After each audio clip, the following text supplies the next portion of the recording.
Hey everyone, my name is Jeff, and this is my YouTube channel, Spectator Behavior. So, these are crazy times that we're living in, uncertainty all around us. I just hope everyone's staying safe. It's a tough time right now, and we're all just trying to do our best and get through this. I just want to say that I'm praying for everyone in the US and across the world. Hopefully, some of my content can cheer you up, bring you into a positive state of mind. So, with that being said, I'm going to start with some of my personal suggestions on things to watch during the coronavirus quarantine. And I'm going to start it off with QB1. This, in my opinion, is a must-see series. The episodes are about 30 minutes. There's 10 episodes for each season. There's 3 seasons, so it follows 3 quarterbacks throughout the season of their senior year of high school football. And not only that, it goes into the family and social life, behind the scenes stuff that some of these don't really follow too much. So, I think it does a really good job with it, and it would definitely be worth all 15 hours of your time if you watched all 3 seasons. The first season includes Jake Fromm from Georgia, Tate Martell, who went to Ohio State, then later transferred this year to Miami.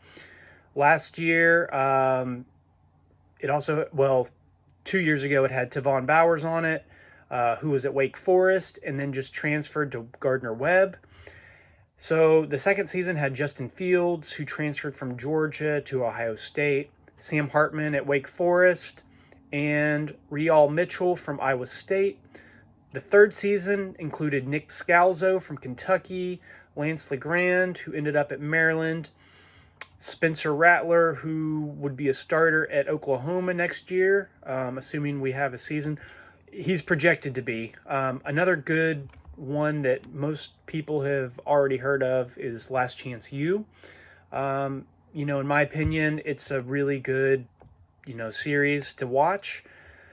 I saw most of the first series, but not all of it. I haven't seen the other seasons, but I definitely would recommend it, especially if you like college football recruiting, high school football.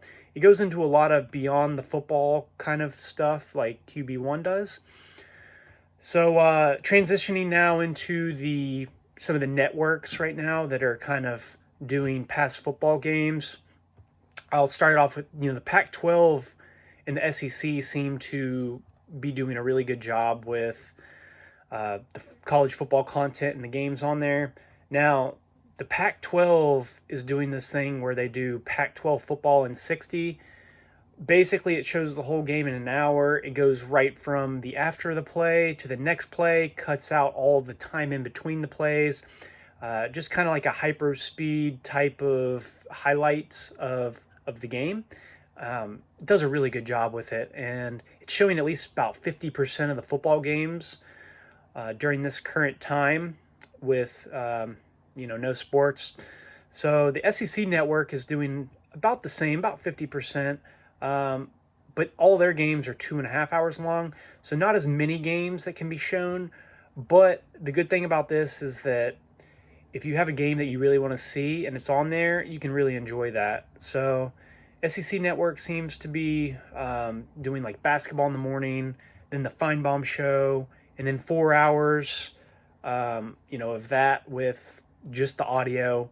His real show, it's kind of like limited circumstances right now, so it's just the audio part where he calls, the fans call in, and then he talks to some other guests that he has on there.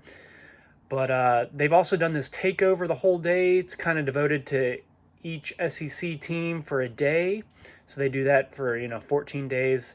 They just got through doing that, but they might be doing this in the near future. I've seen the Big Ten has a mix of everything. Personally, I don't think it's offering as good of football content as the Pac-12 or the SEC. I got to give credit to the Pac-12, though. They're really doing a good job with showing tons of games in sort of like a short, expedited type of these highlights. And I'm really, I'm enjoying watching some of these. I haven't watched too many, but there's plenty to choose from. So now, a Netflix documentary that I have heard of and I haven't seen yet, but I am going to either watch it tonight or tomorrow. It's called Undefeated. So I've seen some really good things about this, and might be something you might want to check out. So hope some of these suggestions are helpful. I know that we're spending a lot more time inside, and if you're watching this, I thank you for watching some of my content. I really appreciate it.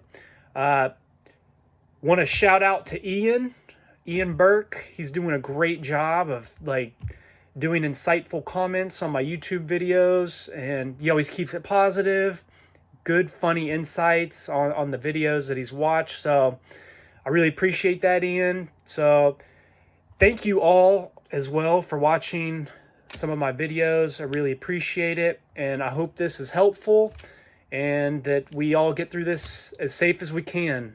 Hope you all have a good night.